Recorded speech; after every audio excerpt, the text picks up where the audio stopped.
c'est OK. Bonjour à tous et à toutes. Bonjour. Alors, Bonjour. voilà, on va peut-être commencer par se présenter. Donc, moi, je suis Raphaël Angelosi, la diététicienne de ce parcours. Moi, je suis Marielle Gouache, je suis la psychologue qui participe au parcours. Moi, je suis Caroline Andrès, le médecin nutritionniste du parcours. Voilà, donc on va peut-être pouvoir passer à la slide suivante pour vous expliquer un petit peu les conditions de ce visio. C'est pas quelle télécommande du coup. Ça ne marche pas. Oui, Catherine, je n'arrive pas à me... Est-ce que vous m'entendez? Je suis Catherine. Oui, bonjour. Bonjour, je n'arrive pas à me mettre sur l'image. Alors, je ne sais pas si c'est un problème de... Il faut qu'elle se déconnecte. Il faudrait vous déconnecter et on va vous réaccepter dans la liste d'attente. Déconnectez-vous et reconnectez-vous, d'accord? Alors, comment on fait pour se connecter alors? Enregistrer. Voilà, c'était ça. Alors, donc, par rapport au déroulement de ce visio, on va vous demander de couper donc, progressivement chacun vos micros pour éviter que voilà, on ait les petits bruits externes de tout le monde. Voilà, ça nous permettra que vous nous entendiez bien. Et par la suite, voilà, on aura un petit temps de questions-réponses. Donc, vous inquiétez pas, on pourra remettre les micros à ce moment-là. Ou pardon, je dis des bêtises. Je commence déjà bien, excusez-moi. Les questions, c'est sur le chat uniquement. Donc, voilà, on s'occupe de les recevoir sur le chat. Donc, vous avez un petit onglet discussion, il me semble, dans lequel vous pouvez voilà, noter vos questions, préciser voilà, si vous avez des choses à préciser. Hein, voilà, parce que pour qu'on vous reconnaisse éventuellement si vous avez des choses particulières à demander. Et voilà, on va sélectionner les questions qui nous semblent les plus pertinentes. Comment La fin de séance. Ah oui, pardon, ouais, je le précisais. Donc, on sélectionnera les questions les plus pertinentes et du coup, on y répondra au fur et à mesure par la suite. Alors, on me dit que du coup, l'horaire de fin de séance n'est pas bon, c'est pas 20h30, rassurez-vous, vous aurez le temps d'aller manger. C'est 19h30 à peu près. D'accord? Donc, on est 1 heure ensemble, peut-être une demi-heure à peu près de présentation et après, on passera aux questions. Voilà pour ce début de présentation. J'espère que Catherine a pu se reconnecter. Voilà, c'est bon? C'est bon pour vous, docteur? Oui. Voilà. Alors, moi, je vais vous présenter Un peu plus fort. le trajet de soins. Et tout d'abord, j'aimerais vous dire quelques mots concernant l'obésité. Donc, lien suivant. Voilà. Donc, l'obésité, c'est une maladie caractérisée par un excès de masse graisseuse et elle est associée à un risque pour la santé. Donc, elle a été introduite il y a quelques années, il n'y a pas si longtemps, dans la classification internationale des maladies. Et la santé, comment est-elle définie par l'Organisation mondiale de la santé? Bien, c'est un état de complet bien-être physique, mental, mais aussi social. Et effectivement, dans cette maladie, on voit qu'il n'y a pas simplement des pathologies associées, mais il y a également souvent des difficultés psychologiques, voire des difficultés sociales, de l'isolement, difficultés sur le lieu de travail. Et donc, cette quantité de graisse, sa répartition et les conséquences pour la santé peuvent être très différentes d'une personne à l'autre. Et dans la pratique clinique, eh bien, l'outil que nous utilisons tous pour définir l'obésité, vous connaissez sûrement, c'est l'indice de masse corporelle. Donc, c'est le rapport du poids sur la taille au carré. Et on définit une personne en obésité comme une personne ayant un indice de masse corporelle qui est supérieur à 30.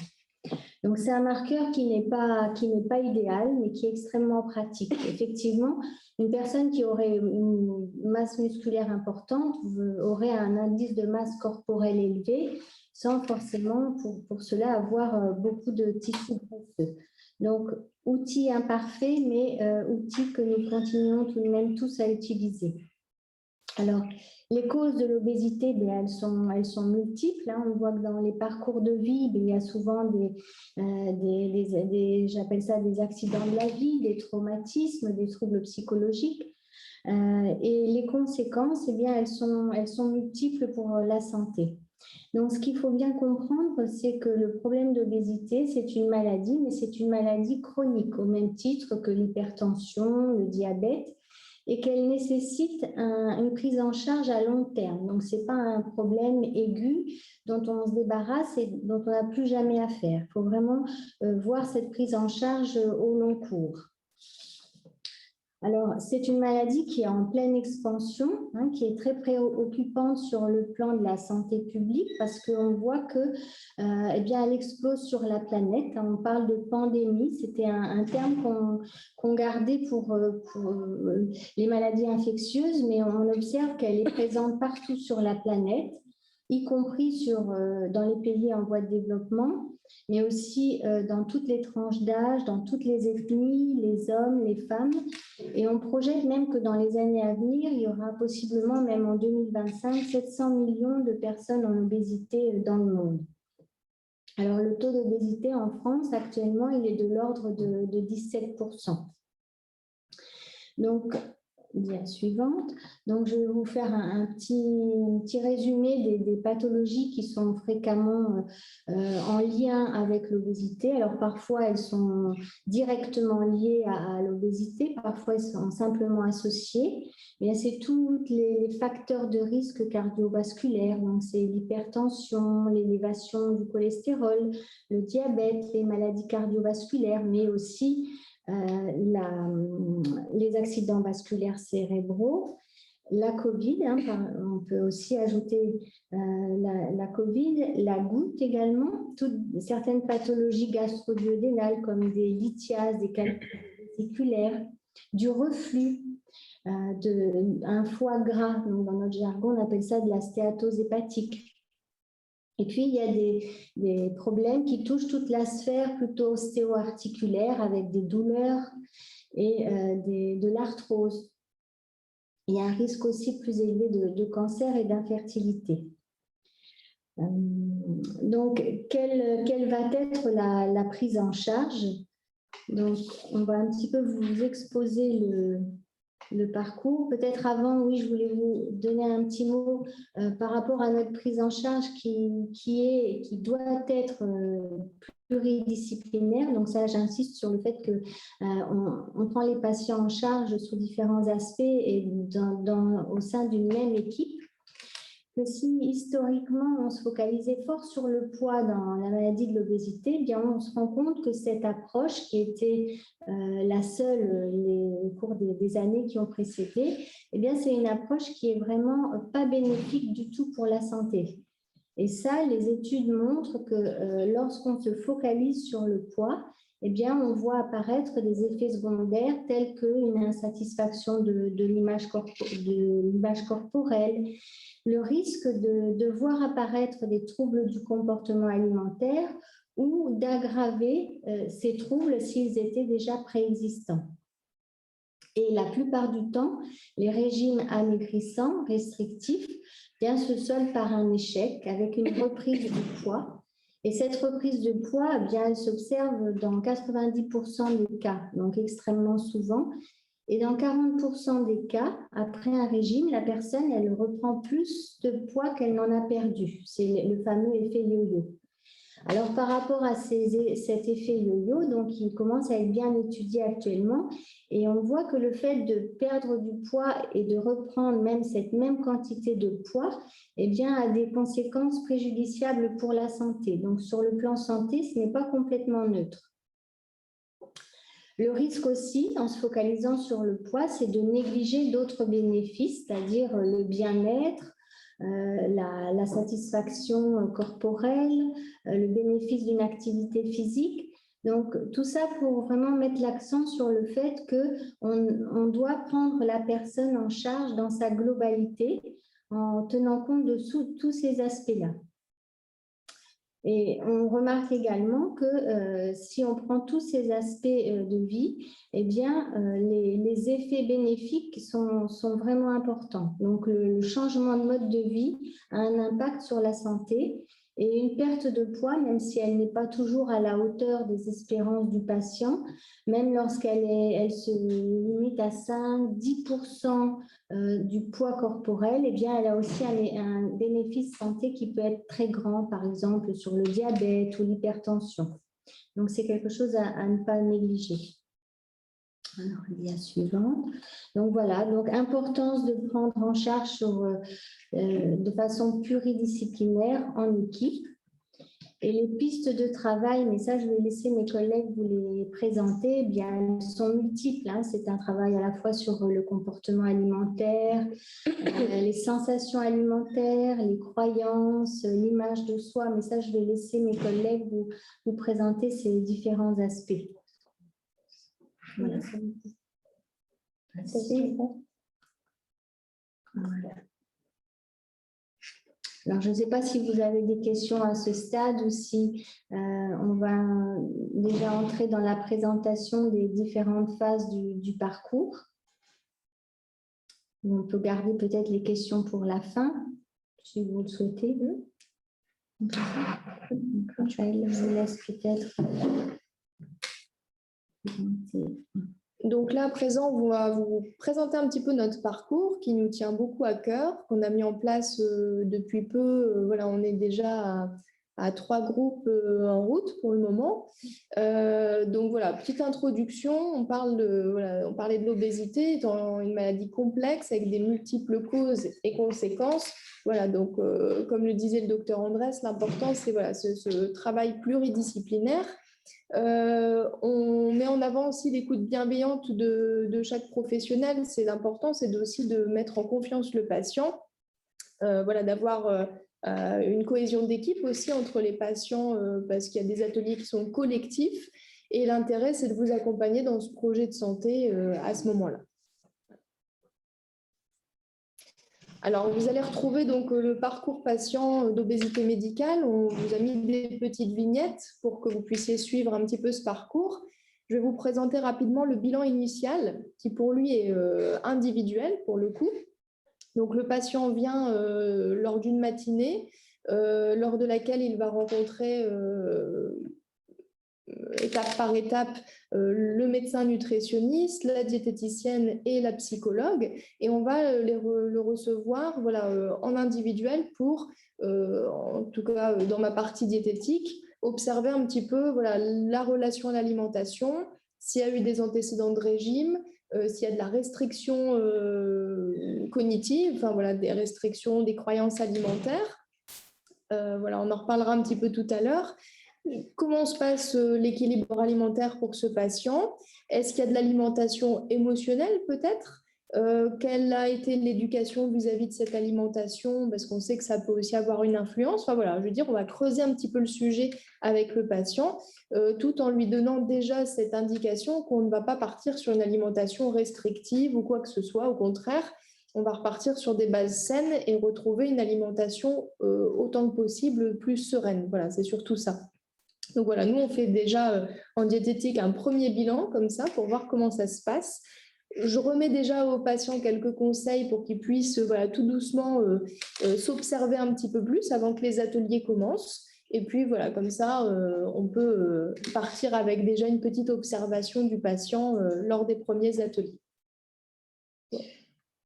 Sur le bilan initial, donc le rendez-vous psychologique, le but c'est de faire un peu le point et d'essayer de voir si dans votre parcours de vie, il y a eu à un moment donné des épisodes de vie, des moments de vie compliqués qui ont pu conduire à des prises de poids très ponctuelles, très rapides, dû à des événements très compliqués, souvent ça arrive.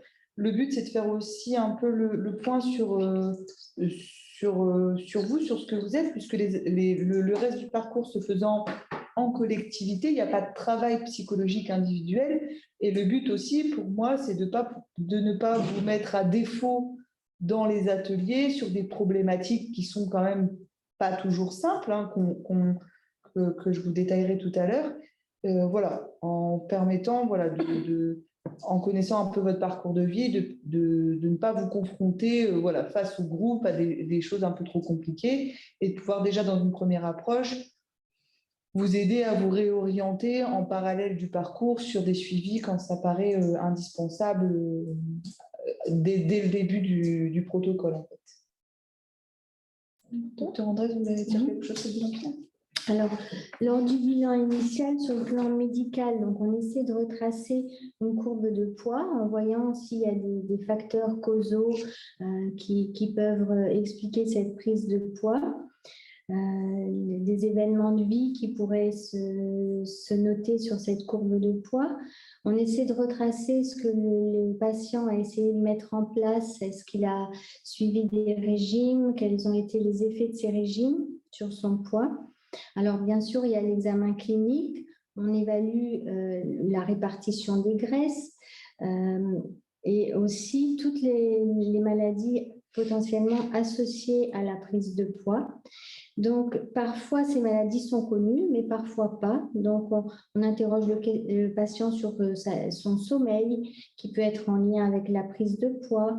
Et on demande aussi au patient d'effectuer une prise de sang, s'il n'y a pas déjà une prise de sang de fait récemment, pour essayer d'identifier s'il y a une problématique de surcharge hépatique ou de problème de cholestérol ou un petit diabète méconnu. Bref, on essaie d'évaluer ce risque pour la santé. Alors ça se fait un petit peu en partenariat avec le médecin traitant qui va recevoir un courrier à l'issue de ce bilan initial et qui sera peut-être amené à poursuivre des bilans de santé plus approfondis si c'est nécessaire. C'est bon? Voilà. Donc voilà pour ce bilan initial, donc qui dure à peu près une matinée. À la suite de ça, on a aussi voilà, 2 autres personnes qui sont pas là, qui sont pas présentes physiquement aujourd'hui pour vous présenter le parcours. Donc il y a déjà Margot qui est notre infirmière voilà, qui coordonne plutôt le parcours, si vous voulez. Et voilà, on aura la chance sûrement d'entendre Julie, qui est notre kiné, qui va vous décrire sûrement son atelier activité physique par la suite. Donc voilà, on la réintroduira dans la visio juste après. Elle doit être en direct de chez elle. Donc voilà, on la fera intervenir plus tard. Mais voilà, on est une équipe à plus que 3 personnes, hein, bien entendu. Donc voilà. Je reviens juste sur la première slide. Donc vous avez vu qu'à la suite du bilan initial, donc on continue sur 6 semaines de parcours d'atelier.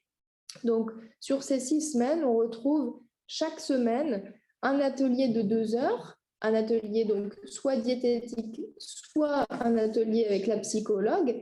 Et à la suite de ça, après ces 2 heures d'atelier, vous avez l'équivalent de 45 minutes d'activité physique avec notre kiné, donc qui va voilà, adapter les exercices, etc. Donc, pendant ces 6 semaines, on va vous expliquer un petit peu sur quelle thématique on intervient en diète ou en psy. Voilà, vous aurez aussi la possibilité de croiser le docteur Andrés, soit au début d'un atelier, soit au milieu, etc., qui pourra répondre à vos questions s'il y a des choses plus médicales qui viennent entre deux. Hop. Alors.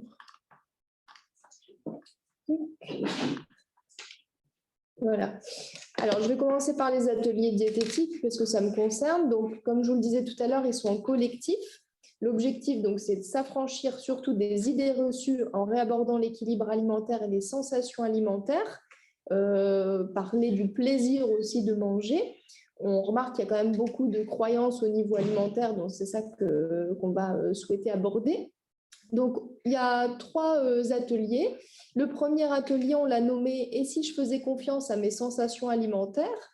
Alors, grosso modo, de quoi on parle dans cet atelier? Des raisons pour lesquelles on mange. Voilà, on mange parfois par ennui, par stress, parce que c'est l'heure, par habitude, par éducation, etc. Je ne vais pas tout vous faire, même si je suis tentée.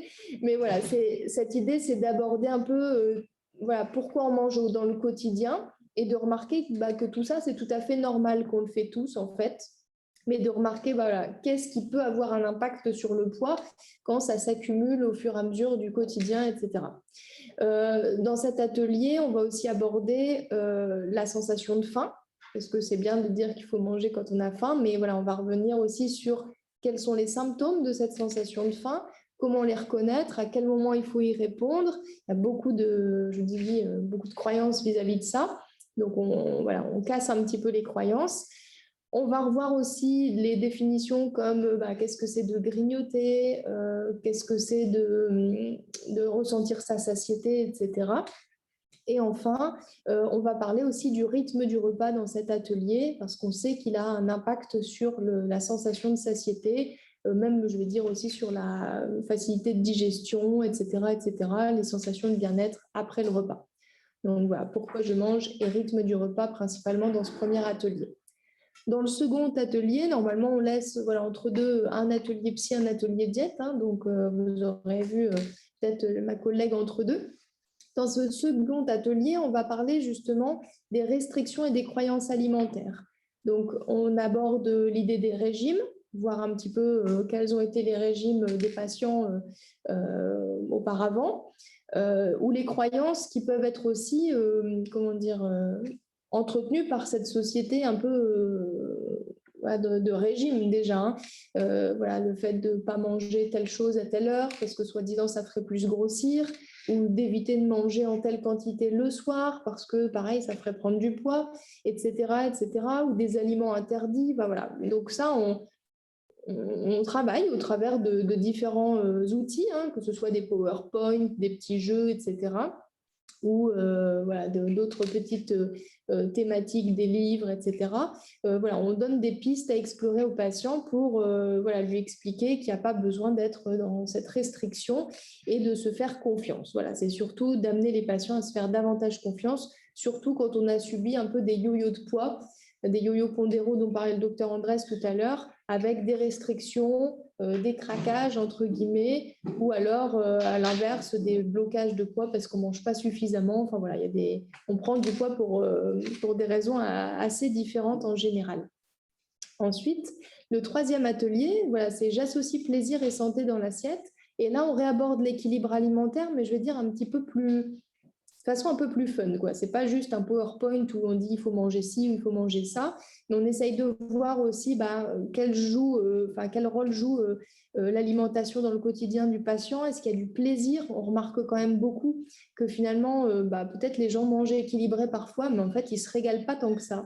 Ou alors, il y a beaucoup de répétitions. Alors, certes, on mange souvent tous un petit peu la même chose, mais on essaye de se partager des idées de recettes. Pas des choses pareilles, ultra régime, etc., mais des recettes gourmandes. On parle des risques de carence en certaines familles alimentaires, qu'il n'y a pas d'aliments interdits et que du coup toutes les familles sont importantes. Donc on réaborde cet équilibre alimentaire peut-être un petit peu différemment qu'auparavant. Et à chaque fin de séance, on retrouve une évaluation rapide des connaissances. C'est un petit questionnaire de 10 questions environ. Ce n'est pas une interrogation écrite ou quoi que ce soit. C'est juste pour vérifier que le patient ait bien compris les messages qu'on souhaitait faire passer lors de cet atelier. Et si jamais il y avait une note, entre guillemets, en dessous de la moyenne, on va juste revenir un peu plus vers le patient individuel et voir avec lui qu'est-ce qu'il n'a pas compris, est-ce qu'il faut le reformuler, etc., etc. Voilà pour les ateliers diététiques. Alors, donc, en ce qui concerne les ateliers psychologiques, donc comme pour les ateliers diététiques, on va les faire en collectif. Et le but, ça va être vraiment de réfléchir à la relation qu'on va avoir avec l'alimentation, tout en renforçant les notions d'estime de soi, d'image corporelle, de confiance en soi, qui sont des notions souvent très abîmées avec le poids, la prise de poids. Donc voilà. Alors, ces ateliers vont en effet venir se coupler à ceux de Raphaël. Le but, c'est toujours d'avoir une cohérence dans le parcours qu'on vous propose et que vous trouviez de la résonance entre les ateliers diététiques et psychologiques et qu'on ne soit pas dans deux univers complètement différents. Donc, le premier atelier, on l'a intitulé « J'observe mes émotions ». Donc, dans cette idée de pourquoi les raisons qui vont me faire manger, on va s'intéresser peut-être aux émotions, qui sont des éléments qui peuvent conduire à une alimentation émotionnelle, comme vous disiez, Raphaël, et donc de repérer ces émotions négatives, positives, parce qu'on ne mange pas que par émotions négatives, par exemple, de comment on peut mettre en place d'autres choses pour les gérer pour ne plus être dans une alimentation qui soit culpabilisante, par exemple.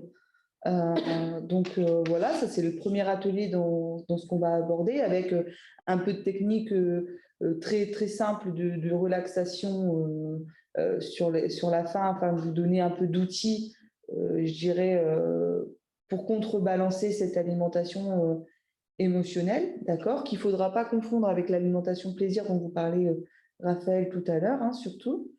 Le deuxième atelier s'appelle Bien vivre. C'est-à-dire que là, en effet, on va être pour le coup, on va être dans le partage ensemble d'une expérience de pleine conscience pour une alimentation plaisir pur, c'est-à-dire de ne plus être dans une alimentation qui va être culpabilisante, mais vraiment sur une gestion des quantités pour être dans un plaisir qui va venir se moduler avec une alimentation équilibrée de manière générale, et peut-être aussi se retourner sur d'autres choses en se disant que peut-être bien vivre, c'est aussi se retrouver des activités pour soi, prendre du temps pour soi, voilà, d'élargir son champ de possibilités, son champ de bien-être à autre chose que peut-être une perte de poids, même si bien sûr qu'elle y participe, mais d'élargir cette idée de bien vivre à d'autres éléments, en tout cas, et de se décentrer un petit peu de cette alimentation, hein, de manière un peu générale. Et le troisième atelier, on l'a intitulé « Je prends soin de mon corps et de mon esprit ». Donc là, on va se centrer sur les notions d'estime de soi et d'image du corps. Donc c'est un atelier qui est très dense parce qu'on parle de deux notions très importantes et très sensibles, hein, très personnelles, où le but, c'est d'essayer de faire tomber un petit peu tous ces préjugés autour du corps, que déjà dans le collectif, vous vous rendiez compte que vous n'êtes pas tout seul à vivre cette expérience et qu'au final, vos ressentis, d'autres peuvent les partager, ce qui est des fois aussi très, très, très rassurant de ne pas se sentir seul dans le même combat face au poids, je dirais. Et d'apprendre à aimer un corps différent, un corps qui a vécu, qui a une histoire, et même s'il y a une perte de poids, d'apprendre à aimer un peu son corps. Donc voilà, et puis comme pour les ateliers en effet diététiques, à la fin de chaque séance, il y aura un petit retour sur ce que vous aurez compris, entendu de notre intervention, en tout cas de ce qu'on sera dit en collectif, en effet pour juste être sûr que vous avez entendu le bon discours et de ne pas vous mettre à défaut, voilà, sur certaines notions. Alors psychologiquement, on va effleurer des notions qui vont peut-être pour certains être beaucoup plus profondes, mais malheureusement, en un temps en collectif, on ne peut pas se permettre d'approfondir les choses. Le but, c'est d'amorcer peut-être un possible travail, voire de vous réconcilier avec la psychologie. Ce serait déjà quelque chose de très, très sympathique. Et je compléterai parce que voilà, on disait qu'il y avait une évaluation, mais on donne aussi des outils, c'est-à-dire qu'on a des outils pendant les ateliers, mais les patients repartent aussi avec voilà, des fiches techniques, PDF, je ne sais pas comment dire ça. Moi, je donne par exemple une idée de recette, et en fait, chacun ramène une idée de recette également. Qu'est-ce qu'on partage d'autre? Voilà, on partage une technique de relaxation, on partage la dégustation en pleine conscience qu'on fait sur le deuxième atelier. Voilà, toutes ces choses pratico-pratiques, on vous les donne pour que ce soit des choses réutilisables à la maison dans votre quotidien. Des exercices de mise en pratique pour manger moins vite ou pour déguster, comme disait Marie, en pleine conscience, etc. Voilà, donc le patient, même on sait qu'on ne peut pas assimiler tout comme ça en un atelier et se souvenir de 100% du discours. Hein. On retient 20%, je ne sais plus, c'est ridicule. Donc voilà, forcément, on repart avec une trace écrite, avec des pistes, éventuellement des petits bouquins, voilà, des choses comme ça. Voilà, donc le patient a le temps de cheminer aussi un petit peu entre deux. Voilà. Alors, je ne sais pas si notre kiné est connecté. Oui, je suis là. Et là, Julie? Ouais, vous m'entendez? Salut. Donc voilà, je te laisse présenter ta slide du coup. Ouais, ok. Bonjour à tous, donc moi je suis Julie, donc je suis kinésithérapeute. Donc c'est moi qui vais m'occuper un petit peu de la partie sport. Alors moi, mon challenge à moi, ça va être tout simplement de vous faire reprendre goût à l'activité physique sans trop vous brusquer, de vraiment vous réconcilier un petit peu avec la pratique sportive. Donc, on va avoir ensemble 6 ateliers sportifs, collectifs, où on va pouvoir travailler de la gym douce avec des bâtons ou des poids. On a tout un ensemble aussi de machines, des vélos elliptiques, tapis. Donc, on pourra adapter un petit peu en fonction de chacun, hein, des capacités de chacun. On a aussi des tapis pour travailler au sol. Donc, on peut faire tout un tas de choses. Donc, voilà, mon objectif à moi, c'est un petit peu de casser aussi les croyances sur le sport. Hein, alors, le sport qu'on entrevoit parfois comme quelque chose pour perdre du poids et se renforcer et vous montrer un petit peu le côté bien-être, c'est-à-dire un petit peu les sensations d'accomplissement qu'on peut ressentir après une séance de sport, l'amélioration de votre estime de soi aussi qui est très importante pour vous, voilà, pour que vous ayez goût en fait au sport. Et l'idée, c'est vraiment que vous puissiez après continuer de vous-même dans cet élan. L'objectif, c'est vraiment de vous donner l'élan en fait. Voilà. Alors, je ne sais pas s'il y a des questions sur la partie. Alors, il y a énormément de questions. Si vous avez fini les présentations, je vous propose. On va juste terminer sur le bilan final. Ouais. Voilà, rapidement. Donc, on termine par un bilan pluridisciplinaire. Cette fois-ci, on reçoit les patients toujours un à un, en individuel, mais pour le coup, on sera 3 professionnels avec le patient. Voilà, parce qu'on voit que souvent, finalement, de la diète à la psy, ça se répète un peu. Donc, voilà, pour faire une synthèse un peu plus riche et voilà, sans répétition, on a pris le pli d'être à 3 avec le patient et ça marche bien. On l'a fait ce matin et c'était vraiment bien. Voilà, donc l'idée, c'est de faire un petit peu le compte rendu, le compte rendu de votre parcours qui sera également transmis déjà aux patients, mais aussi aux médecins traitants. Et donc, c'est de faire le point sur ce qu'a pu vous apporter le parcours, sur les acquis, sur ce qui a été plus ou moins facile à mettre en place, de voir s'il y a encore des questions qui reviennent par rapport à la prise en charge. Voilà, donc c'est vraiment de voir les points forts, les points faibles du parcours. C'est aussi, nous, une façon de nous améliorer au fur et à mesure avec les remarques éventuelles des patients. On voit déjà des choses qui émergent un petit peu, donc ça nous donne plein d'idées et on a hâte de pouvoir les mettre en place. Et voilà, au travers de tout ça, on oriente à nouveau le patient au besoin vers soit un groupe d'activité physique, soit vers des séances plus individuelles, comme disait Marie, de psychologie, de diététique au besoin, ça peut être de la sophro, etc., etc. Ou alors d'aller creuser un peu plus le médical au besoin.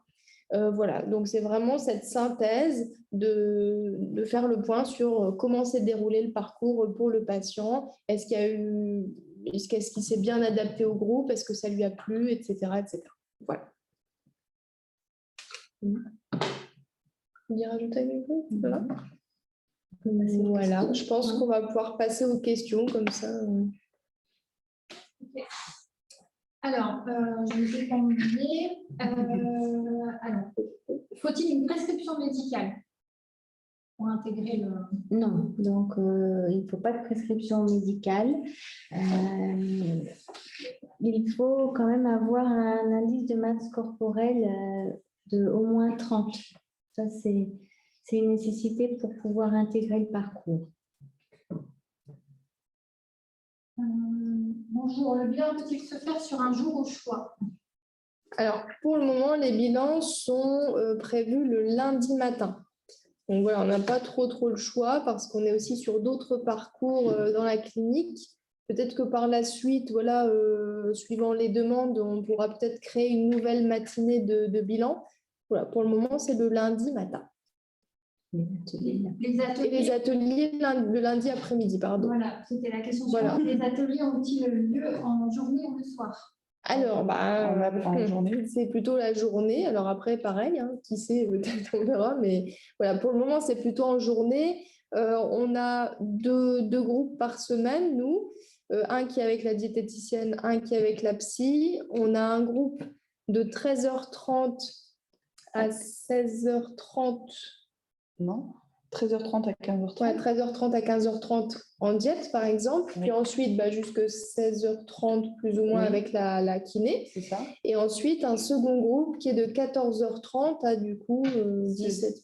8h15, Oui. truc comme ça. Voilà, c'est à peu près ça les horaires. Donc on sait que il y a des gens qui travaillent forcément, que c'est pas toujours facile, mais voilà, ce parcours, voilà, ça peut être intéressant de se dire voilà, ok, pendant au moins 6 semaines, je mets ça en place. Voilà, d'en discuter peut-être aussi avec vos responsables au travail, etc. Peut-être qu'on peut avoir aussi un mot du médecin, une Voilà, je pense qu'il attestation. faut, il Voilà. faut bien que vous compreniez qu'on n'est pas dans un parcours de bien-être, on est dans un parcours de soins médical. Donc, il y a vraiment un intérêt pour votre santé. Vous n'êtes pas, on n'est pas dans une thalasso, quoi. Il y a Ouais. vraiment cette idée de soins de santé. Donc, il faut, voilà, si c'est votre projet, ça fait partie, voilà, faut le prendre comme tel, je pense. Alors, à l'issue des ateliers, on peut vous remettre un certificat comme un peu une attestation de soins à remettre à votre employeur si vous le souhaitez. Le parcours se fait en hôpital de jour.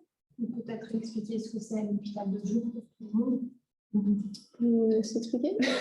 Donc, oui, donc c'est en fait comme une hospitalisation de journée, hein, qui est totalement pris en charge par l'institution. Donc, vous n'avez pas d'argent à débourser pour faire ce trajet de soins. Et on reste que quelques heures ici, en fait. C'est Voilà, ça. C'est à la journée. voilà. Ce n'est que C'est- quelques heures, vous n'avez pas de chambre, Voilà. pas de piqûre, rien du tout. Enfin, voilà, c'est vraiment que quelques heures et c'est voilà, c'est assez convivial. Hein. Vous n'êtes pas dans un endroit qui fait très médicalisé, donc c'est aussi plus détente. Hein. On sait qu'il y a des patients qui n'aiment pas trop les hôpitaux, entre guillemets. Voilà, on n'est pas là dans une salle très particulière. Le parcours se déroule sur combien de temps? Alors, du coup, donc, il y a 6 semaines d'atelier. Et si on compte la première matinée de bilan initial, il y a une semaine encore avant et une semaine encore supplémentaire pour la matinée de bilan final. Donc, voilà, 8 semaines. ça fait à peu près 8 semaines, mais bon, les deux semaines supplémentaires, c'est vraiment qu'un matin, quoi. Comment doit-on faire pour s'inscrire?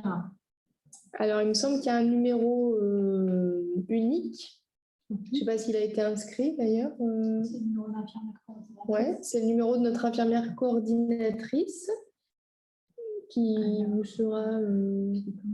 Non, vous ne l'aviez pas mis dans le. On pourra le communiquer. Voilà, on pourra le communiquer par la suite mail. ou l'envoyer par mail à tous les participants si vous le souhaitez. Donc, c'est un numéro unique. Vous expliquez un petit peu pourquoi vous souhaitez venir sur le parcours. Et dans ce cas-là, on projettera une date pour vous rencontrer lors d'un bilan, dans ce cas-là.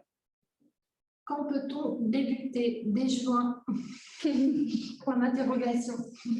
Bah écoutez, là, je ne sais pas, c'est dommage que notre infirmière coordinatrice ne soit pas là. Je pense que Elle sur aurait les le délais, planning. sur les délais, on doit être à l'été, Ouais, je pense peut-être presque ouais, fin de l'été. je fin pense. d'été ou début septembre. Et Voilà, encore que, ouais. il reste peut-être encore des places pour les derniers groupes qu'on a prévus pour jusque septembre. Voilà, après, je vais vous dire, plus vous vous inscrivez tôt, plus vous aurez une place. Mais voilà, après, les délais ne sont pas extrêmement longs parce qu'on démarre, mais c'est vrai qu'après, les groupes risquent de se remplir assez vite. L'objectif n'étant pas de faire des groupes de 14 personnes, justement, pour créer une intimité de groupe, une cohésion, etc.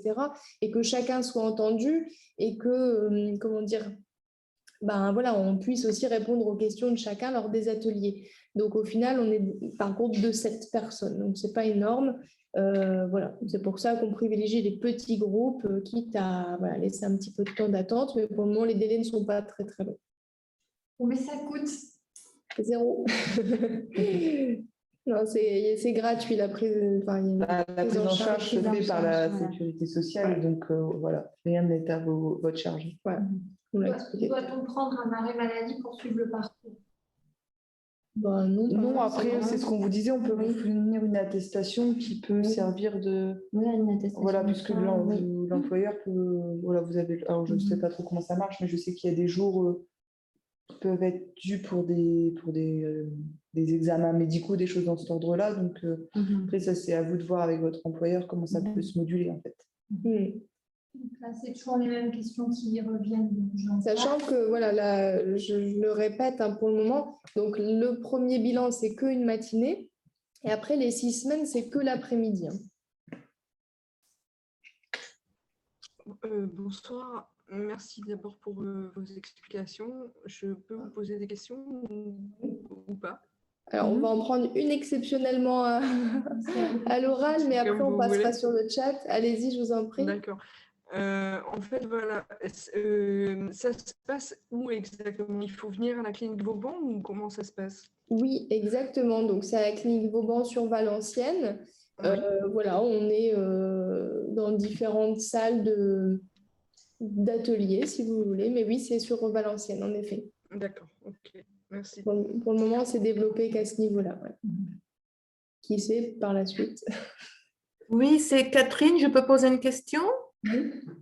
Oui. Bon, bah, deuxièmement, exceptionnellement, Catherine. Ça sera à raison de combien de demi-journées par semaine? Alors, bah, comme je le disais déjà, là, il y a une première matinée qu'on va considérer comme votre bilan initial. Vous serez reconvoqué, je ne sais pas, par exemple, 2 semaines après pour commencer les ateliers l'après-midi. Et donc ça, il y a 6 après-midi, puis à nouveau une matinée. D'accord? Donc c'est 8 semaines, 2 matinées et 6 après-midi. C'est ça. C'est bon? Un après-midi par semaine. C'est bon? Il y a une autre question? Est-ce que les ateliers sont en visio ou sur l'hôpital? Alors, on a la chance d'avoir repris les ateliers en présentiel et ça, je peux vous dire que ça nous fait très plaisir de revoir enfin nos patients en chair et en os. Donc oui, sur l'aspect de l'obésité médicale, pour le coup, on vous reçoit en groupe, en présentiel, avec toutes les mesures d'hygiène adaptées, bien entendu. Mais voilà, on vous revoit et du coup, c'est beaucoup plus sympa d'échanger de vive voix ensemble, etc. Ça met un peu de chaleur humaine, quoi. Alors, peut-être plus une question pour Julie. Depuis que j'ai pris beaucoup de poids, je n'ose plus faire de sport toute seule. Ah, elle a coupé son micro, Julie. Ton micro est coupé, Julie. Non, je suis là, donc c'est exact. Depuis que j'ai pris 20 kilos et j'ose plus du tout faire de sport tout seul. Alors, j'ai envie de dire, justement, alors vous êtes au bon endroit, hein, puisque là, on va travailler en groupe avec une personne, donc moi en l'occurrence, qui serait là pour vous stimuler, pour vous corriger s'il y a besoin, pour vous conseiller. Oui. Hein, donc pour essayer justement de pouvoir vous redonner confiance en fait, hein, et casser peut-être quelques croyances que vous avez peut-être, de penser que le sport, c'est pas pour vous ou que vous n'allez pas y arriver. C'est justement mon rôle, donc je suis là. D'accord. C'est super. C'est super. Merci beaucoup. Alors, après, au-delà de ça, hein, voilà, il y a aussi en complément de notre prise en charge en obésité médicale, voilà, ce qui peut se passer, c'est qu'on oriente aussi des patients à la suite de ce parcours vers le programme d'activité physique adaptée du centre de la Rougeville, qui est à Saint-Saulve. Voilà, et du coup, ils ont mis en place un parcours adapté par rapport aux maladies chroniques et à l'obésité, voilà, où il y a une dimension un peu plus activité physique avec une touche de diététique et de psycho. Et voilà, là, c'est plus un petit peu pour remettre aussi les patients dans l'activité physique. Pour continuer les élans que Julie aura initiés chez vous. Voilà. Donc, ça peut être aussi une première démarche ou à l'inverse, une seconde démarche après le parcours. Voilà, ça dépend un petit peu où est-ce que vous en êtes dans tout ça. Peut-on refaire le parcours si on en a déjà fait un il y a quelques années dans un autre établissement? Absolument. Oui, bien sûr. En fait, l'intérêt, c'est aussi de voir un petit peu les mises à jour. On sait qu'en diététique, ça bouge. Alors après, bon, l'équilibre alimentaire, ça reste un petit peu bateau, mais je veux dire, l'approche diététique, déjà d'il y a quelques années, parfois, elle était quand même, je vais le redire, dans la restriction. Donc, ça dépend d'où vous êtes tombé, qui est-ce que vous avez rencontré, quels sont les conseils qu'on vous a donnés. Mais il arrive souvent que les patients, malheureusement, même en ayant vu soit des diètes en externe ou sur des autres parcours, ils aient pu recevoir encore quelques conseils restrictifs. Donc voilà, on aborde le parcours peut-être différemment de certains endroits, et donc oui, ça peut être enrichissant. Et même quand bien même vous auriez eu les mêmes infos, tant mieux. Et ça peut être l'idée de refaire un petit peu refaire le point, de remettre un petit peu. Psychologiquement, c'était aussi de se dire que ce qu'on a entendu il y a quelques années, c'était peut-être pas le bon moment, on n'était peut-être pas prêt. Des fois, les gens nous disent, au final, maintenant, je suis plus prêt à entendre certains discours, ou ma vie me permet de plus mettre en place certaines choses. Donc, voilà, cette idée, c'est pas une notion d'échec, hein, loin de là, c'est plutôt l'idée de se dire qu'on est peut-être à nouveau dans une nouvelle dynamique de vie où on aura un peu plus accès qu'il y a quelques années à certaines choses aussi. Et des fois, on a pu mettre, par exemple, de la diététique en place il y a quelques années. Donc, voilà, moi, si je vous rencontre, peut-être que d'un point de vue diététique, on n'apprendra pas énormément de choses, mais on va conforter peut-être ce que vous faites. Mais ce sera peut-être l'occasion de se dire, en effet, là, ce qu'il faut vraiment travailler, c'est plus l'aspect psychologique ou inversement. Mais souvent, on sait que par rapport au poids, on s'y prend d'abord par l'alimentation et finalement, après, on se dit, il y a peut-être autre chose à travailler, quoi. Après ces 6 semaines, y a-t-il un accompagnement complémentaire afin de suivre les progrès? Alors, ce qu'on est en train d'essayer de développer, c'est pour ça qu'on remet des questionnaires de satisfaction à nos patients. Voilà, on est dans l'idée de peut-être développer un suivi, notamment avec notre médecin nutritionniste, Dr Andrés, peut-être à 3, 6 et 9 mois. Enfin, voilà, c'est en réflexion. On ressent en effet de la part des patients qu'ils ont beaucoup apprécié le parcours, mais qu'ils aimeraient nous revoir juste pour voir un petit peu comment ils évoluent. Donc ça, bien sûr, on le souhaite. Le tout, c'est la mise en place. On a déjà pas mal de projets ici. C'est vrai qu'on a la chance de développer pas mal de choses. Donc là, il suffit de voir un peu comment on va pouvoir proposer ce suivi et que ce soit bien fait. C'est surtout ça. Et après, on pense aussi à créer, par exemple, un groupe Facebook qui serait ouvert aux patients voilà, qui ont intégré le parcours, voilà, pour que chacun ait cette approche-là, et de pouvoir échanger, de garder voilà, des contacts sans que ce soit forcément des contacts plus personnels, d'échanger, nous, voilà, que ce soit des idées de recettes, des podcasts, des émissions, des liens vers des autres outils psy ou voilà, une nouvelle salle des de choses dans sport, l'esprit quoi, des ateliers qui vont garder un petit peu tous vos acquis en alerte sur un laps de temps autant que vous aurez besoin. Et cet outil pourra vous être à disposition, je dirais, et d'échanger avec ceux qui auront déjà fait le parcours, voilà, de pouvoir aussi vous retrouver dans tout ce monde. Exactement. Voilà, donc on est en train de réfléchir à ce suivi. Et bien sûr, les patients qui ont déjà commencé le parcours avec nous seront aussi informés de ce suivi-là. Voilà, ça ne va pas démarrer que pour ceux d'après. Donc, on est en train d'y réfléchir et on attend aussi les retours de nos 2 autres groupes. Êtes-vous bien dans un programme d'éducation thérapeutique du patient? Parce qu'on dit une fois parcours, une fois programme. Alors, c'est fait comme un hôpital de jour, si vous voulez. Donc, on ne peut pas dire que c'est de l'éducation thérapeutique, il me semble. Après, je ne vais pas rentrer dans les thématiques. Mais voilà, on est dans une approche qui ressemble à de l'ETP. Voilà, moi, je fais de l'éducation thérapeutique en chirurgie de l'obésité, mais voilà, on est vraiment dans cette même approche. Alors après, on joue peut-être un petit peu sur les mots, mais c'est cette approche-là, quoi, pour le coup.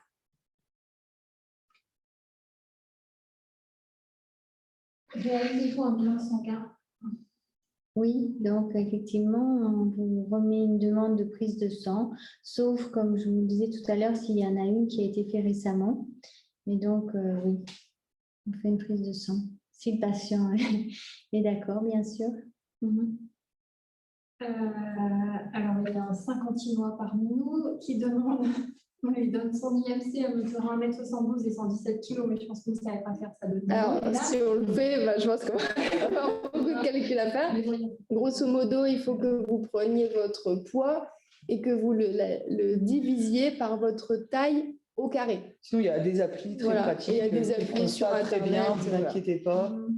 Après, voilà, il ne faut pas passer sa vie à calculer son indice de masse corporelle, à moins que ce soit pour savoir si vous pouvez rentrer dans ce parcours de soins. Mais voilà, c'est l'indice de masse corporelle, comme le disait le docteur Andrés, c'est en effet un outil pour mesurer un petit peu l'obésité, mais ça ne reflète pas votre équilibre alimentaire, ça ne reflète pas le tour de taille, ça ne reflète pas plein de choses. Donc voilà, c'est un des outils pour mesurer l'obésité. Alors, certaines personnes me demandent si c'est prévu dans le Saint-Quentinois. Il y a des programmes à Saint-Quentin, mais là, je ne sais pas. On va faire une franchise sur Ouais, Saint-Quentin. Voilà. Ouais, on ne connaît pas trop ce qui se passe, nous, sur Saint-Quentin encore. Voilà, après, ça dépend. Nous, on ne pourra pas se déplacer sur Saint-Quentin, mais j'imagine qu'il y aura des collègues qui auront sûrement une approche. C'est des parcours qui Ouais. sont proposés. Bon, à mon avis, voilà, c'est le genre de parcours qui est important vis-à-vis des régimes, hein, comme je vous disais tout à l'heure, de la société qui prône un peu la restriction alimentaire. Ça commence tout doucement à changer, mais voilà, on voit qu'il y a cet intérêt de prendre en charge les patients, mais voilà, de façon globale, etc. Donc, je pense que ça tend à se développer. Donc, pas besoin d'avis du médecin, on vient vous voir direct. C'est un peu l'idée. Alors après, moi, je vous conseillerais tout de même d'en discuter avec votre médecin traitant. C'est important aussi de le mettre au courant de ce que vous allez mettre en place, de voir aussi ce qu'il en pense. Alors, vous n'êtes pas obligé que votre médecin traitant soit d'accord, mais en même temps, voilà, je pense pas En qu'il tout cas, soit... nous, on va l'inclure dans votre parcours. Voilà. Il sera inclus dans il ce va parcours. être au courant de donc, A à Z de ce que vous faites. Voilà, ça servira à rien de lui cacher ou je ne sais quoi. Mais voilà, s'il y a des choses très personnelles qu'il ne faudra pas qu'ils soient comment dire, mises en avant dans la synthèse, dans ce cas-là, voilà, ça, c'est des choses qu'on voit ensemble. Mais c'est hyper important. Le médecin traitant, c'est le relais du patient, quoi. Voilà, donc voilà, vous avez besoin de le mettre au courant, c'est important. Mais on n'est pas obligé d'avoir cette validation du médecin, mais voilà, en général, ils ne sont pas trop contraints. Surtout si c'est correctement encadré, je veux dire. Voilà. En ne travaillant pas le jeudi après-midi, est-ce que c'est faisable par rapport au groupe? Alors, pour le moment, vu que c'est le lundi, ça me pose un petit peu problème. Voilà, après, on espère que ça se développe assez rapidement pour pouvoir avoir peut-être d'autres créneaux à vous proposer dans des délais raisonnables. Après, dans l'immédiat, oui. Pour le moment, ça ne sera pas le jeudi, mais voilà, qui sait, comme je vous dis, voilà, c'est possible que ça se développe un petit peu plus sur d'autres jours, mais on ne sait pas encore lesquels. Et voilà. Y a-t-il des contre-indications pour suivre les ateliers comme une hernie discale, par exemple? Non, alors il n'y a pas de contre-indication médicale. Bon, mais ça, on en discute lors du bilan initial. Si effectivement il y a une pathologie de cet ordre-là, ostéo-articulaire, qui est possiblement à risque de décompenser, ça, c'est clair qu'on va le prendre en compte. Julie, je pense qu'elle veut intervenir pour le coup. Et éventuellement, on dit un petit mot à Julie où il faudrait vraiment qu'il y ait une hernie discale menaçante, mais ça, on en discute lors du bilan initial. Oui, voilà, hein, si je peux prendre la parole, effectivement, en général, bon, voilà, quand j'intègre un groupe, il y a bien souvent des petites choses qu'on me signale, le problème de hanche, les problèmes d'épaule, le problème de dos. Alors, ce que j'ai tendance à répondre quand même, c'est que d'une manière générale, le sport est conseillé en fait pour tout ça. Alors évidemment, il y a sport et sport. C'est-à-dire qu'il y a une façon de se tenir, il y a une façon de respirer, il y a une façon d'être en posture, mais tout ça, je vous l'explique en fait. Et quand il y a des choses particulières, je le sais. Donc quand il y a un exercice un peu plus délicat, je vais dire attention, dans ce mouvement-là, il faut le réaliser comme ça. Donc je prends en considération un petit peu les petits couacs de chacun. Voilà. C'est l'intérêt d'être aussi sur des petits groupes, entre guillemets. C'est vrai qu'on apprend à bien connaître nos patients. En général, on remet aussi le nez dans le dossier avant un atelier pour se souvenir que voilà, en diététique, on va peut-être aborder une thématique, mais peut-être pas appuyer sur les mêmes choses par rapport au groupe précédent ou à telle personne dans le groupe. Et j'imagine pareil en psy, quoi. Est-il possible d'être accompagné, mais de manière individuelle au sein de la clinique? Alors, non, il n'y a pas de... En clinique, non, voilà.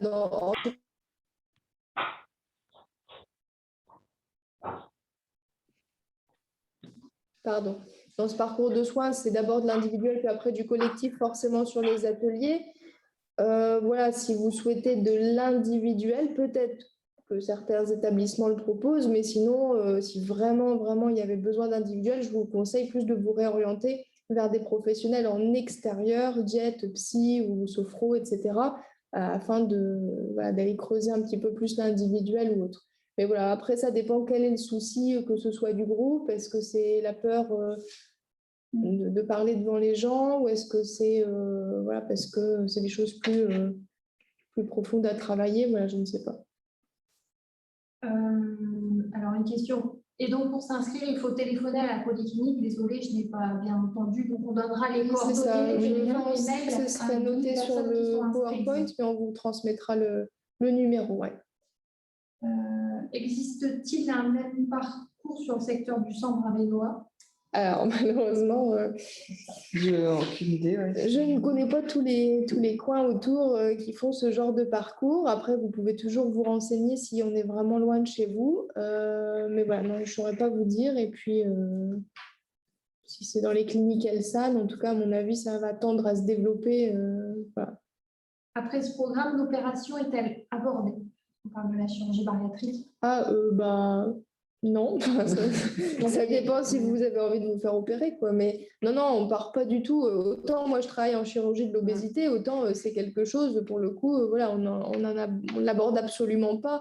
Ou justement, on est content aussi que les patients essayent de perdre du poids dans un premier temps avec une prise en charge qualitative, médicale, psy-diète, et de voir qu'est-ce que ça peut donner et si vraiment le patient entre guillemets, a vraiment une envie de passer par le biais de la chirurgie, pourquoi pas, mais c'est vraiment pas quelque chose qu'on va aborder, même si... C'est pas une recommandation même qu'on peut faire en bilan final.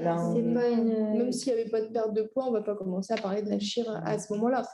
Il faut que ce soit déjà une envie du patient, et la chirurgie, c'est pas une chirurgie anodine, hein. La chirurgie bariatrique, c'est quelque chose d'assez complexe, qui demande aussi beaucoup d'adaptation, et voilà, je sais de ce dont je parle, mais voilà, c'est si le patient en discute, on peut en discuter vu qu'on est aussi spécialisé là-dedans, mais voilà, l'avantage c'est que ce sont des parcours pour le coup assez distincts, et voilà, ça peut arriver que des patients qui passeraient d'abord pour un projet de chir, qu'on les réoriente peut-être d'abord justement à l'inverse sur l'obésité médicale pour voir est-ce que c'est nécessaire en fait.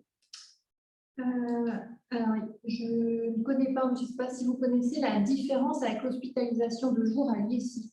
Je ne sais pas ce que c'est. Moi, je ne connais pas trop bien l'IESI. Alors, je ne connais pas le parcours de l'IESI par cœur, mais il me semble que c'est une hospitalisation complète, non? C'est ça ou... Je ne sais pas.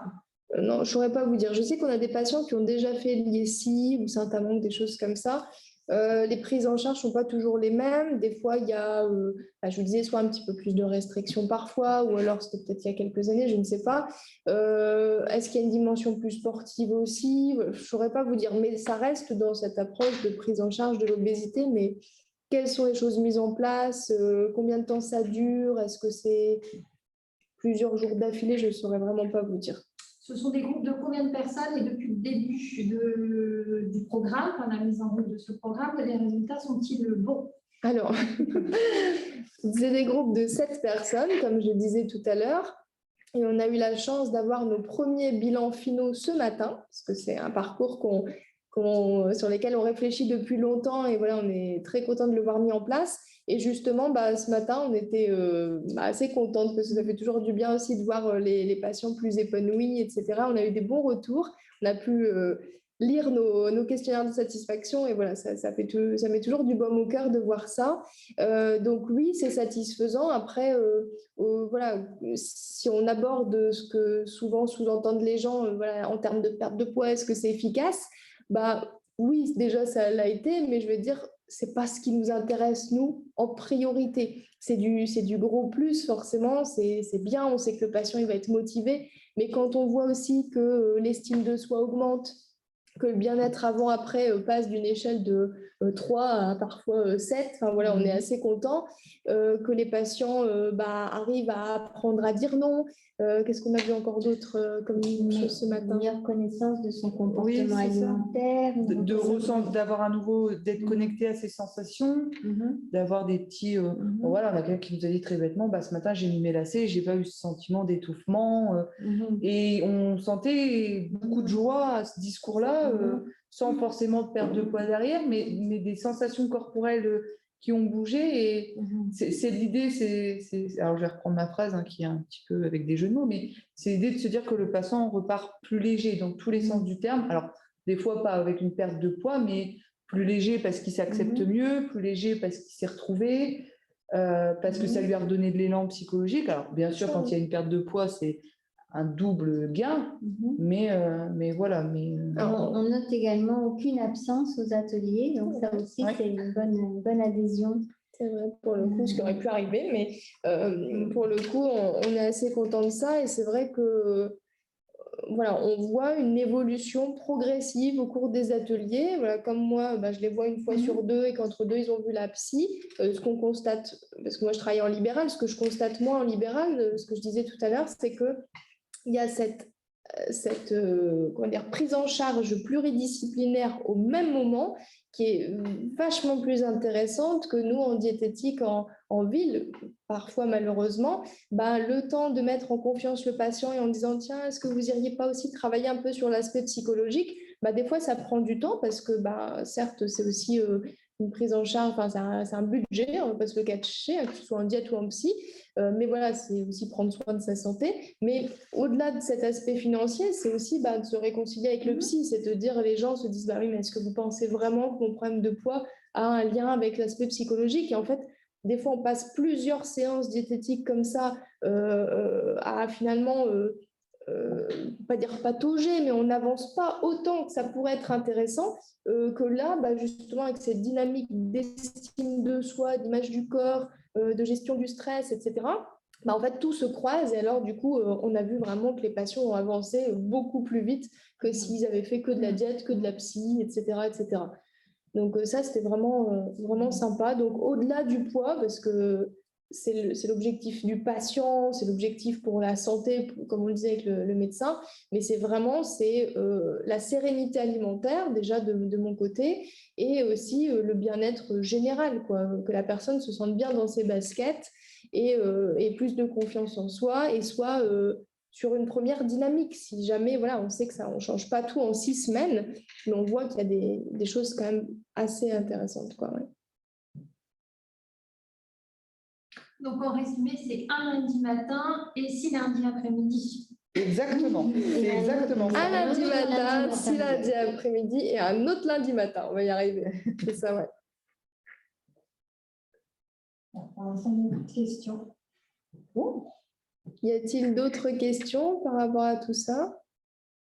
Des gens qui veulent prendre la parole, peut-être? Ou des témoignages, peut-être? Voilà, là, vous avez le droit d'ouvrir votre micro si besoin, pas tous en même temps. Mais... On peut appeler des deux mains. J'ai transmis les coordonnées. Oui, vous pouvez appeler. Ouais. Oui, des deux mains, elle sera ravie de vous avoir au téléphone. Bon, si vous ne l'avez pas directement, vous laissez un petit message, bien entendu, avec vos coordonnées, parce que voilà, elle est aussi occupée. Mais voilà, laissez vos coordonnées, dites pour quelles raisons vous souhaitez qu'on vous rappelle. Voilà. J'aime beaucoup c'est important, cette sérénité alimentaire, c'est important. Parce qu'on dit qu'il faut manger sain, mais en fait, il faut que ce soit serein surtout. On aborde beaucoup le plaisir alimentaire. Je pense que les patients, ils sortent de là, ils l'ont compris. Même souvent, ils vont reparler de quelque chose et puis ils vont ravaler leurs mots et reformuler en disant oui, c'est vrai que ça, vous n'avez pas trop apprécié si je parle de mon truc 0% ou de ça, il faut que j'évite de le manger. Et donc, les gens reformulent et ça permet de travailler sur les croyances parce qu'on sait que, on va parler de manger de tout, de se faire plaisir, de s'écouter, etc. Et derrière, le patient, il revient chez lui avec peut-être des proches parfois qui sont à fond dans les régimes ou des collègues qui vont dire « Ah bah oui, tu suis ce parcours et tu manges du chocolat entre deux. Est-ce que tu penses que c'est raisonnable ?» C'est d'affirmer son alimentation. Ça peut être un très bon moyen de commencer à s'affirmer dans tous les autres domaines de votre vie. Mais déjà, s'affirmer dans son alimentation en disant je sais moi ce qui est bon pour moi au final, parce que vous êtes seul à savoir ce qui est bon pour votre... pour vos sensations corporelles, pour répondre à tout ça, et vraiment l'idée d'être dans l'épanouissement psychologique, dans l'épanouissement alimentaire, dans le plaisir. Les deux ne sont pas sont pas dissociables ou dissociés. Il faut vraiment, notre ligne, c'est vraiment voilà, cette continuité dans les deux sphères. Alors, je réponds à Nathalie. Nathalie, à chaque fois qu'elle a une diététicienne, ça Ouais. va pas fonctionner car trop frustrée d'un coup. Et ensuite, il y a un autre message, quand on n'a pas la motivation, le moral, si on peut dire ça de faire à manger, on peut arriver à manger correctement. Alors, Si on n'a pas le moral, on n'arrive pas à faire à manger. C'est ça un peu l'idée, je pense. Bah, c'est pas toujours facile, mais alors, je répondrai à Nathalie après. C'est vrai que on sait que l'humeur peut jouer forcément sur l'appétit. Hein, on en bien parle toutes les deux dans nos ateliers. Et l'idée, c'est de se dire, ok, sachant que des fois, on n'a pas forcément le moral, ou alors on a la flemme, ou on est fatigué. Enfin, je pense que ça nous arrive tous. On peut aussi finalement manger aussi des choses assez faciles au niveau de la préparation. Ça peut être aussi juste un petit peu de picorer de temps en temps, mais pour dire d'éviter de sauter le repas alors qu'on a faim et qu'on se dit, voilà, il faut que je fasse un truc trop parfait. Nous, on va vous rassurer aussi sur, finalement, vous pourriez déjà mettre ça en place. Le tout, c'est d'essayer de faire déjà un peu mieux, d'accord ? On le remarque avec les patients, plus on se met la barre haute, plus il n'y a rien qui bouge, quoi. Donc, c'est d'y aller petit à petit. Et puis, finalement, chacun à son niveau, on se voit évoluer. Et puis, souvent, on est content de soi quand on voit Le but, changements. c'est vraiment d'inclure ça dans votre mode de vie et de se faciliter la vie. Ça ne doit pas être compliqué de bien manger. On a aujourd'hui une technologie qui nous permet de bien manger, dont le congélateur, qui est quand même notre grand ami, qui vous permet, au final, de vous faciliter le plus possible. Ça doit être un moment de partage, de détente, de convivialité. Et donc, manger, je dirais sainement, forcément équilibré, mais surtout sainement, c'est vraiment être dans une atmosphère et il faut se faciliter la vie pour que ça se fasse, pour éviter justement des comportements alimentaires qui soient inadaptés dans ces moments-là, en fait. Alors, ça rejoint un peu la phrase que disait Nathalie, c'est qu'à force, en effet, de mettre en place des choses frustrantes, que ce soit du comptage de calories, de la pesée, de la surveillance d'assiettes parfaites, quoi d'autre encore, on a plein de choses de toute façon, mais à force de faire ça ou de dire vous pouvez manger ça mais en 0%, ou vous pouvez manger ça mais pas à cette heure-ci ou pas en telle quantité, forcément on a l'équilibre alimentaire, il est là pour donner une sécurité de prise de sang, pour être, on va dire, en bonne santé. Mais on va voir aussi que l'équilibre alimentaire ne sécurise pas un poids de forme, en fait. On peut manger équilibré, manger trop. Et souvent, c'est sur ça que les gens n'ont pas encore travaillé. C'est plus sur le comportement alimentaire, le rythme du repas, voire leur alimentation émotionnelle. Et du coup, en démêlant un peu tout ça, on remarque chez les patients, en fait, ok, votre alimentation, votre équilibre alimentaire, il est bon. On ne va pas toucher à ça, on ne va pas passer des heures là-dessus. Par contre, vous mangez un peu vite. Bon, pour quelles raisons ? Est-ce que c'est souvent ? Est-ce que c'est pas souvent ? Et là, on va creuser un petit peu et on adapte les conseils. Et comme dit Marie, il ne faut pas que ce soit une corvée, il faut que ce soit un plaisir de changer ses habitudes. Et voilà, on adapte vraiment les conseils et quelque chose qu'on met en place, l'objectif, c'est que ce soit pour du long terme. Si on est capable de tenir un truc 2 mois et qu'on perd autant de kilos pour tel événement, ouais, c'est bien. Mais qu'est-ce qui se passe après, quoi ? Voilà, donc des changements, ça met du temps aussi à changer ses habitudes, c'est aussi important de le dire. Il faut parfois 2 à 6 mois pour changer une habitude de vie, que ce soit n'importe laquelle. Donc il faut se laisser du temps, mais il faut surtout savoir sur quoi c'est intéressant de travailler. Des fois, je vois madame ou monsieur Delso, je ne sais pas, qui dit ça fait 15 jours que je fais attention et rien ne bouge à cause de ce moral. Aussi de voir sur quoi vous faites attention. Si vous faites attention à ne pas manger de produits sucrés alors qu'en fait vous n'en mangez déjà pas énormément, est-ce que c'est vraiment sur ça qu'il faut travailler, quoi ? Est-ce que ce n'est pas sur justement la stimulation de l'appétit ? Ou est-ce que ce n'est pas sur l'oubli de féculents dans l'assiette ? Enfin voilà, je parle en exemple de patient, mais voilà, ça peut être vraiment des choses où on se dit « Ah ouais, c'est vrai que je n'avais pas pensé à bosser ça parce que dans tous les suivis que j'ai eus auparavant ou tous les régimes restrictifs, j'entendais d'autres choses. » Oui, moi je voulais faire une petite remarque. Donc, effectivement, Raphaël a mentionné un retour assez positif des patients qu'on a pris en charge au cours des dernières semaines. Mais je voulais quand même vous dresser un petit tableau de ces patients quand ils sont arrivés chez nous. Et là, je tenais à dire que de façon un peu unanime, eh bien, on est allé à la rencontre de patients qui étaient dans un état de souffrance par rapport à leur poids et aussi un état un peu de découragement, qui avaient déjà essayé beaucoup de choses avant et qui ne fonctionnaient pas. Et il y avait de la souffrance, il y avait du découragement, et il y avait aussi, quelque part, il y avait aussi une forme d'urgence, d'un air de dire, voilà, on a tout essayé, rien n'a marché, ça ne va plus, on n'y arrivera pas. Et donc, je pense que si ça résonne en vous, ce que je viens de vous dire, je pense qu'il faut aussi que vous sachiez que voilà, c'est quelque chose qu'on entend et qu'on est fort attaché à ce côté justement écoute et bienveillance et évidemment aucun jugement et aucune stigmatisation, parce que je pense que dans les parcours des gens qui sont en surpoids, eh bien, le médecin, l'hôpital peut faire peur parce que souvent il y a un mal vécu par rapport à ça, des consultations qui ont été assez traumatisantes pour certains. Donc par rapport à ça, je voulais vous rassurer et vous dire que nous, en tout cas, on met tout en œuvre pour que l'écoute soit optimale. Voilà. Alors, on voit ça nous mange vite. Alors, en effet, on le sait que dans pas mal de professions, je pense aux infirmières, chauffeurs routiers, etc., assistantes maternelles, enfin bref, on voit souvent les mêmes professions et on remarque que c'est difficile de manger doucement parce que on n'a pas trop le choix aussi de manger rapidement. En général, on recommande de manger en presque une vingtaine de minutes. Ça ne sert à rien de manger pendant 1 heure non plus. Mais au-delà des 20 minutes, c'est surtout cette idée de prendre le temps de mastiquer. Alors, je ne vais pas vous faire tout l'atelier parce que vous pourriez me laisser parler jusqu'à 21h, je pense. Mais voilà, cette idée, c'est de ralentir, de prendre le temps, de s'autoriser aussi à éventuellement regarder la télé si c'est pour manger tout seul devant un mur blanc et finalement de dire plus vite c'est fait, tant mieux.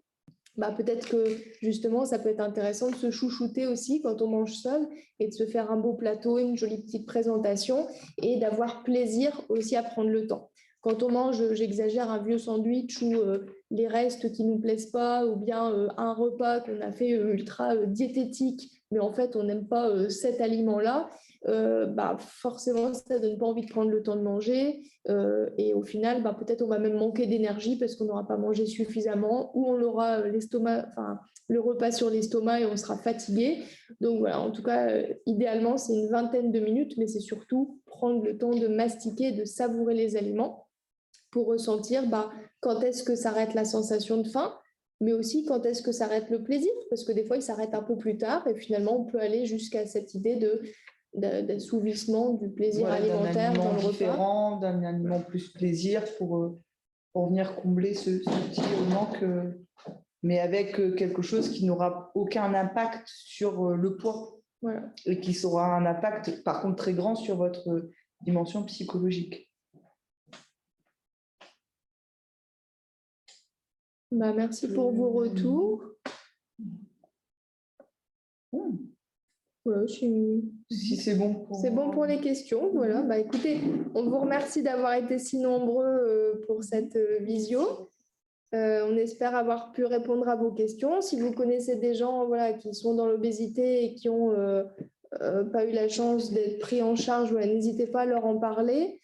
L'objectif, c'est de pouvoir être présent pour vous. Après, si on n'est pas dans le coin, j'ose espérer que vous trouviez des prises en charge plus ou moins identiques ailleurs. Mais sinon, n'hésitez pas à nous appeler et on sera ravis de vous accueillir et de vous accompagner dans votre démarche de santé. Si vous avez des questions, vous pouvez aussi nous les envoyer par mail et on y répondra. Oui, pour des informations. S'il reste des questions par mail, il n'y a pas de souci. Voilà. Merci à tous, bonne soirée. Prenez bien soin de vous Merci. Au revoir. Bonne soirée. Au revoir. Merci, bonne soirée. Au revoir.